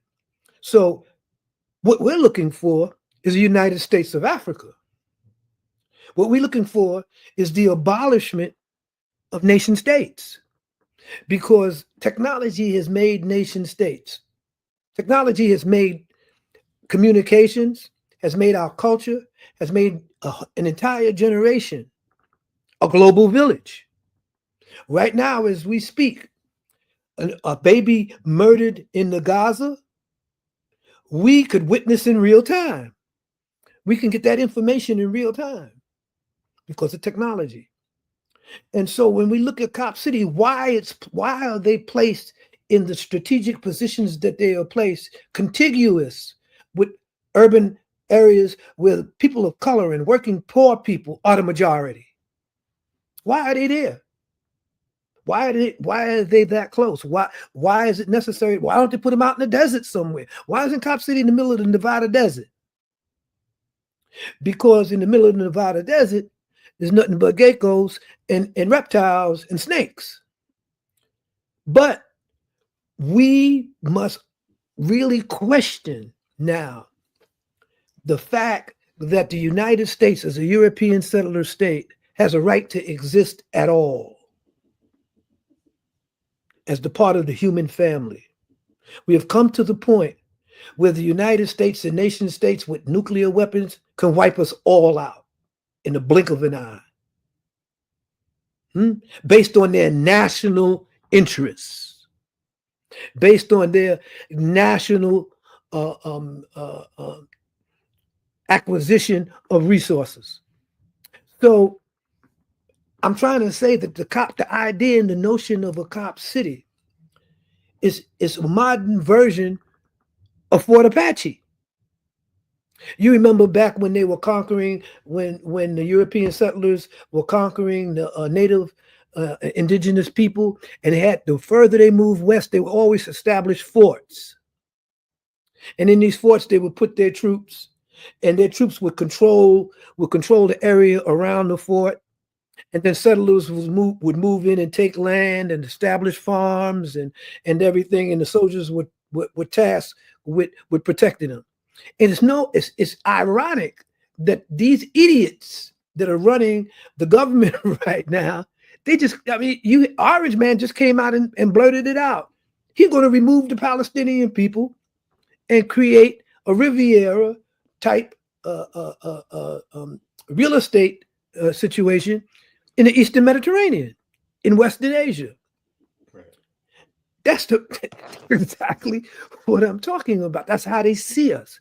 We have not, whether we're talking about the Nation of Islam, whether we're talking about the so-called black left, which is not left, there's no left in America, whether we're talking about so-called abolitionists, we have to understand that these notions of power technology has made obsolete, first of all. And second of all, our failure to recognize that Africans in the United States are a domestic colony. Our failure to really push that analysis to the forefront of our people's thinking is the reason why cop cities are necessary as far as the enemy is concerned, and why they are where they are. We are a domestic colony. Our urban areas, a concentration of urban poor, whether they're in Chicago or New York or whatever, are features of a unique form of colonization that began when we came here to North America. This process began with the seizure of land, with our working out that land, the primitive accumulation of capital that our unpaid labor brought about. And it's come to the point now where the notion of, say, black nationalism, because I started out as a black nationalist, just like Malcolm X. Now I question whether nationalism is a viable or even a strategic vision for the empowerment of our people, because our situation now is a global situation. That black people have always led oppressed people around the world, inspired oppressed people around the world. The struggles in South Africa were inspired by black folks. Ho Chi Minh, when he was in New York, went to Marcus Garvey political education classes. We need to understand that our struggle, our people's experiences from the bullwhip days up until now has been an inspiration to all oppressed people. And they then went on to create new paradigms of resistance. The tunnels in the Gaza are based on the struggles of the Vietnamese people against American and French imperialism. Go read the tunnels of Cu Chi. Go read the struggles of the Vietnamese people, a people who struggled from one generation to the next until they won. They didn't get the memo that they were supposed to lose. They didn't get that memo. They didn't get the memo that they were fighting the most powerful military force on the planet. And before you know it, by 1973, these crackers was getting out of Vietnam hanging on helicopter skids. They won. If they could win, we can win. So Vietnam is now a nation. It's now a cogent nation, but it's impacted the entire geopolitical spectrum of Southeast Asia and half of the world. That one struggle. Same thing with China. When I was growing up, made in China was a joke. Made in China was something that was a disparaging a comment. And when I was growing up, 1 million Chinese starved to death every year. Every year.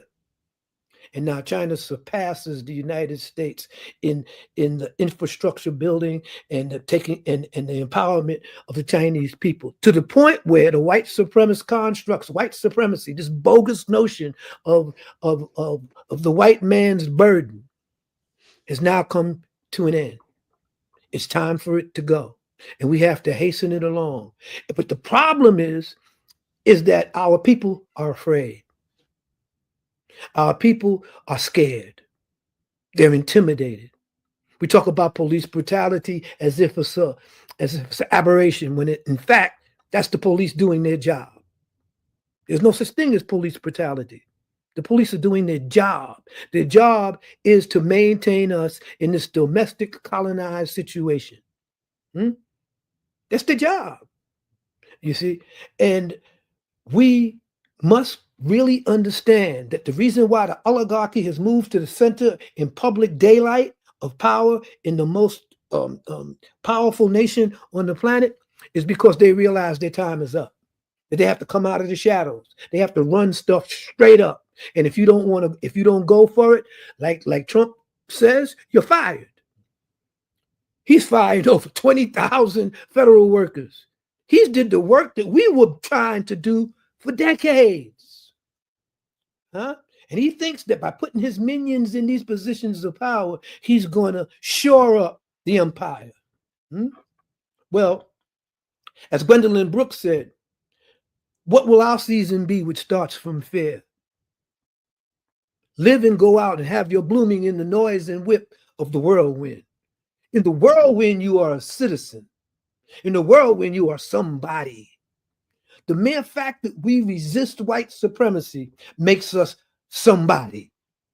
Somebody that the rest of the world admires and emulates. If we can do this, as Mao said, then global empowerment of working people, of poor people, becomes possible. It becomes indeed a vision. That's what we're fighting for now. We're fighting not just for Black people, we're fighting for humanity, the whole of humanity. And we cannot surrender, and we can't be afraid. What is there to fear? Cop cities exist because the white supremacist construct is afraid of us. They fear us. And if they can keep us in this semi-conscious state, if they can keep us intimidated and afraid of the police and of police violence, then they've won. They could hold on a little more. So that's why they're building a cop city. But Hamas has taught us a lesson, right? When we saw the hostages being released, the captives from Hamas being released, there were thousands and thousands of Hamas and Al-Qassam fighters dressed in black, escorting the captives to the UN, peacekeeper, to the UN people who were negotiating the transfer. Weren't we told that Hamas was being defeated, that there's thousands and thousands of Hamas fighters who were trapped in the tunnels and were killed? Weren't we told that Hamas was a failure? And here we see them in broad daylight. Didn't they tell us that the Palestinian people despised Hamas because they brought all this misery down on them? And we saw the Palestinian people cheering on Al-Qassam Brigade fighters. We saw the Palestinian people patting them on the back. We must understand that these cop cities are not a sign or a symbol or a construct of victory and success. They are a manifestation of fear. They are afraid of us and what we can become and what we can do. And I believe it was Solinka who wrote the book of how all that the great powers collapse from the middle, from the center. They disintegrate from the center. Well, we're in the belly of the beast. And if there's any people that white supremacy fears the most, it's African people in the United States. They fear us the most. They are afraid of us. That's why they lynched us. They are afraid of us. If you ask a white person, what has so-called black racism did to them? How does it affect you? They can't name one instant where so-called black racism has impacted on them. But if you ask white folks, is there white racism? They'll say, yeah, they have to. And how does it affect black people?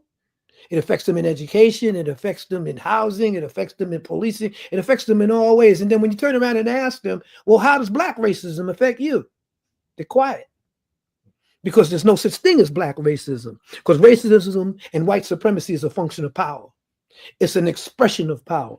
And the police on our doorstep is an expression of the fear of the most powerful ruling elites on the planet. They are afraid of us. So that's why they had to silence Malcolm. That's why they silenced Lumumba. That's why they silenced all of our freedom fighters and Amilcar Cabral. And what I have to say, as far as I'm concerned, yeah, they could kill me tomorrow. They could have did that when I was in prison, but I'm too black to crack. And I may be 80, going on 81. I'm too bold to grow old. Why?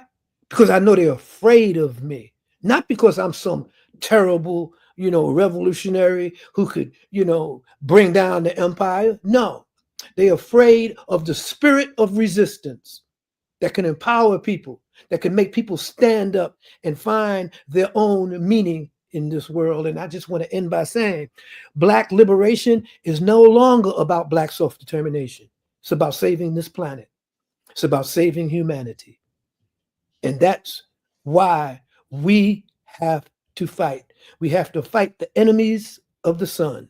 They're no longer just our enemy. They're the enemy of creation. They're the enemy of this very planet, the only planet that we got. That's why Elon Musk is talking about going to the moon, spending all this money on the moon, transporting thousands and thousands of people to the moon. Why? Because he knows this is a black planet, that this planet is not going to be controlled by him much longer. And they got the nuclear weapons. They got all of that stuff. But if they want to use it, they're going to kill themselves. And when they kill themselves, we're going to be like the human version of the cockroach. We're going to still be here. We will survive America because they're afraid of us. They're afraid of our stamina. They're afraid of our resistance and our legacy.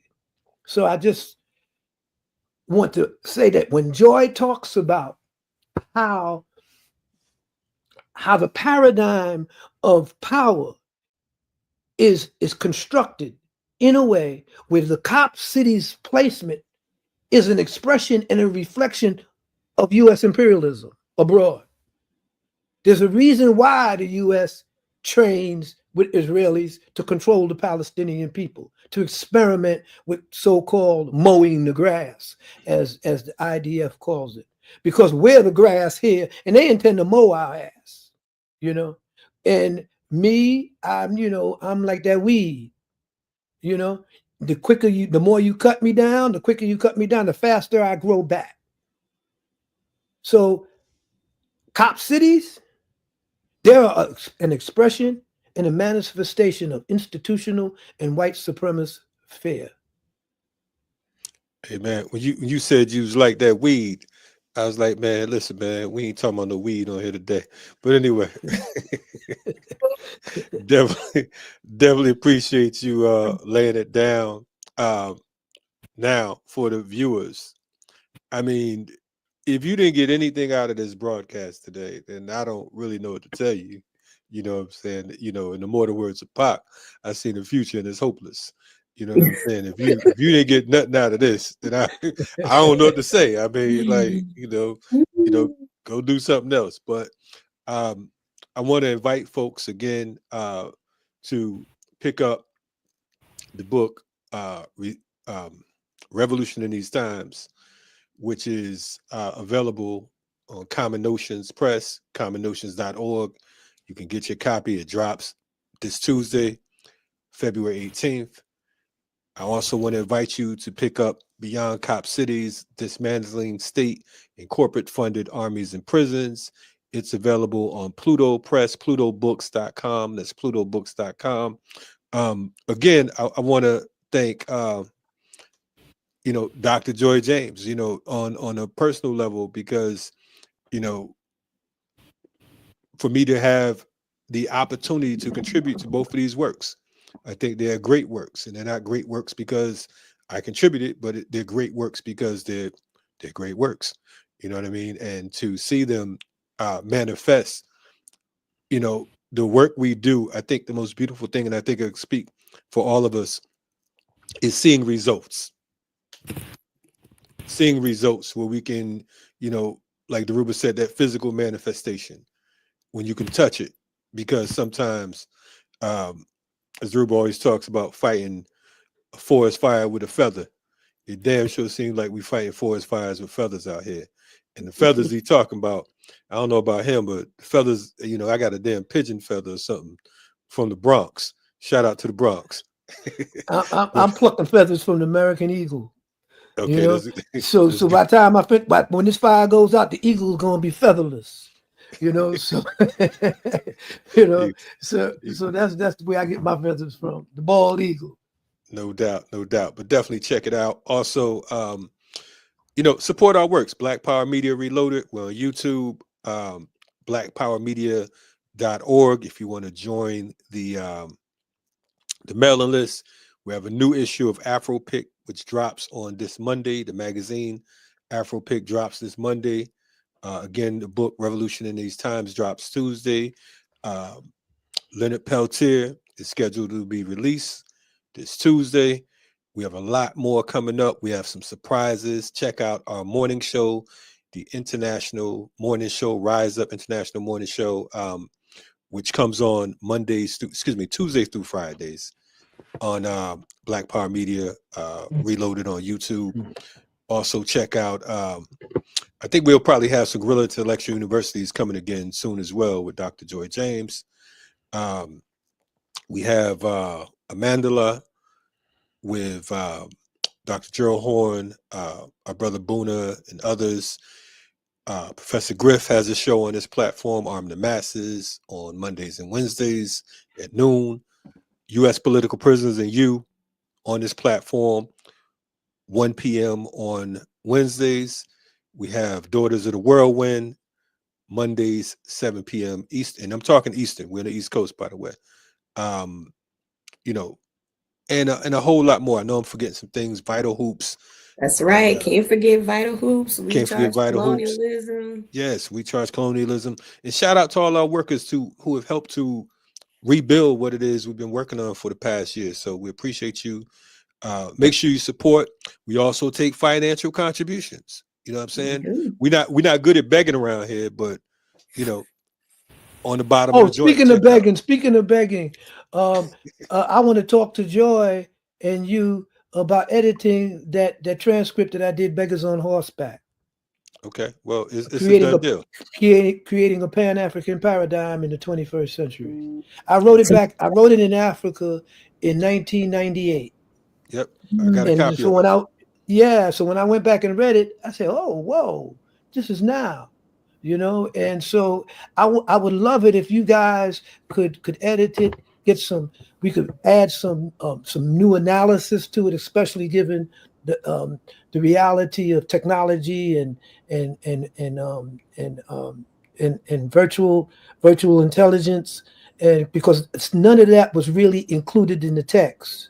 It was mainly about money and creating a Pan-African paradigm in the 21st century. And since then, of course, Muammar Gaddafi, who was financing that very Pan-African paradigm I wrote about in 1998, has been assassinated. Libya is a failed state. The war in Ukraine and the waged by NATO in the United States, the uprising in Western Asia by the Palestinian people seeking liberation, seeking relief from the white supremacist settler Zionist state of Israel.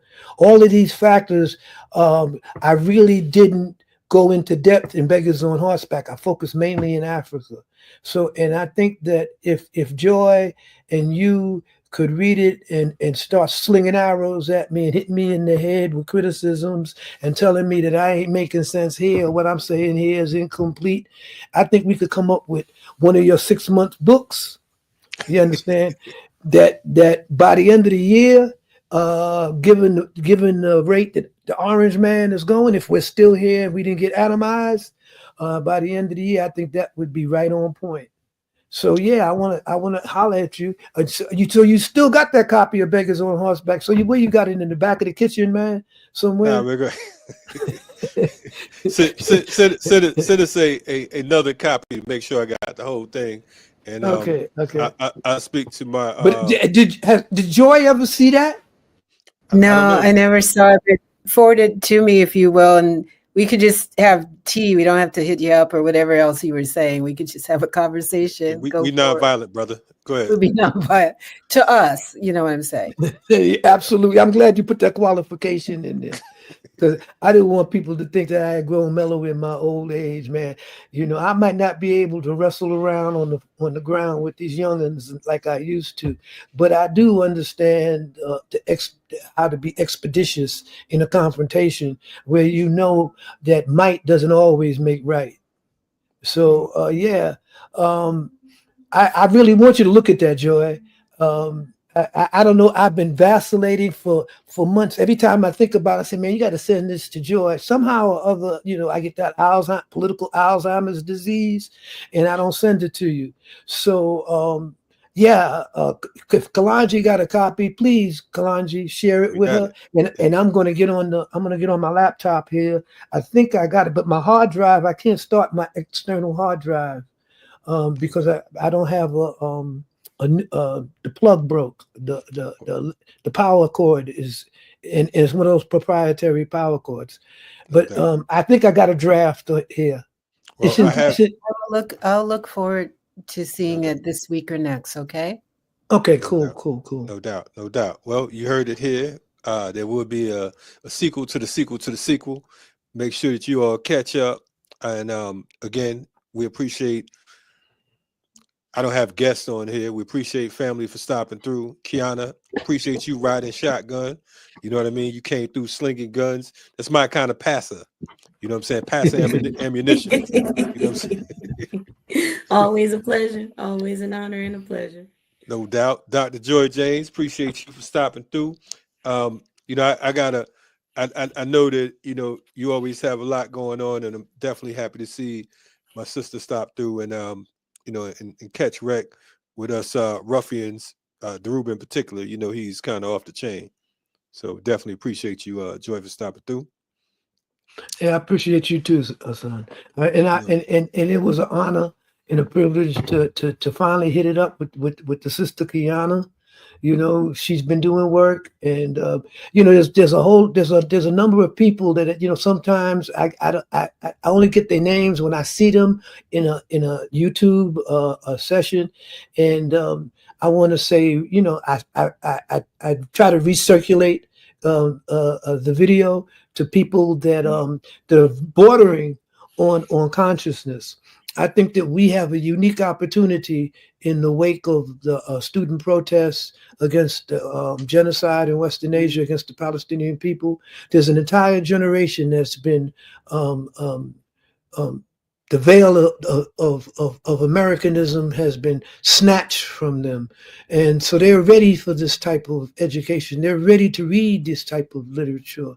And it reminds me of the 60s and the student movement against the war in Vietnam, which ultimately brought the United States out of Vietnam, took the United States out of Vietnam. It took years, but it worked.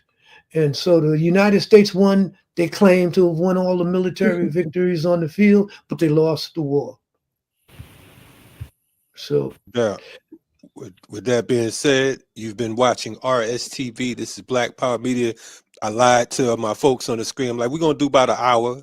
As you see, we're at 2 hours. And y'all ain't got to go home, but you know what's about to happen right now. Anyway, you're checking out RSTV. Be safe. Y'all travel safe, comrades. And we will see you soon. Dr. James, you got some closing words? Just my love and appreciation to all. No doubt. No doubt. All right, y'all. Till next time, we will see you in the whirlwind. RSTV. We are out of here. I think we out of here. Hold up. I forgot they got me on the joint today. Shout out to shout out to all the folks behind the scene, Sister May, etc., who kind of keep us going when we're doing what we're doing. All right, y'all. Be safe out there. Make sure y'all like, subscribe, and share this platform. Peace. Peace out.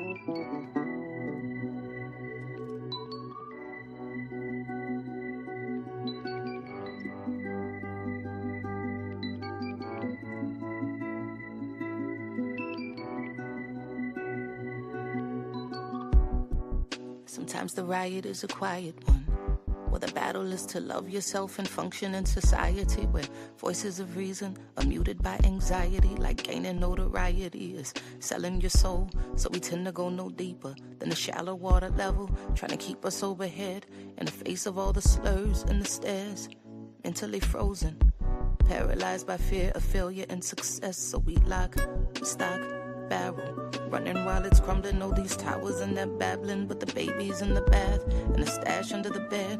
On my head, spinning from the circles and the puppets and their strings that they pull, then we move. Reactionary warfare never produces winners on the field. Feeble and foolish, what tools and what weapons are we using? We need some new ones. Real revolution, it's real solutions. What we've taken